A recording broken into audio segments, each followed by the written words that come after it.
வாக்காளரே வணக்கம், நீங்க வாக்களிச்சா நாடு செழிக்கும்.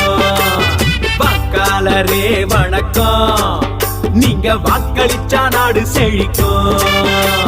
வீட்டுக்காக எத்தனையோ கியூவுல நின்னாலும் நாட்டுக்காக நிக்கிற கியூவே பெருமையானதுங்க. ஓட்டு கியூவே பெருமையானதுங்க. வாக்காளரே வணக்கம், நீங்க வாக்களிச்சா நாடு செழிக்கும்.